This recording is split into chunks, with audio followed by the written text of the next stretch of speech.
ও মাই god Rimu, ও আমাকে SMS পাঠিয়েছে, অবশেষে সে আমাকে মেসেজ পাঠিয়েছে।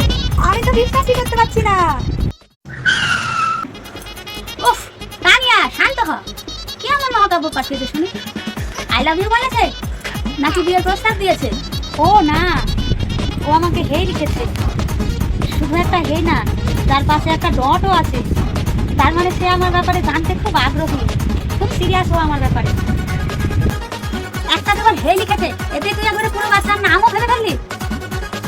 তুই এক কাজ কর, তুই ওকে 3 দিন পর রিপ্লাই দিবি। এমন ভাব দেখাবি যেন তুই খুব বিজি আছিস। আমি তো 3 সেকেন্ডের মধ্যেই রিপ্লাই দিয়ে দিয়েছি। শুধু রিপ্লাই না, 4 লাইনের একটা প্যারাগ্রাফও লিখে সেন্ড করে দিয়েছি। তোর এই ডেসপারেট স্বভাবের জন্যই না ছেলেটা পরের মিনিটে তোকে ব্লক করবে। এবার কর কত পারবি চ্যাটিং।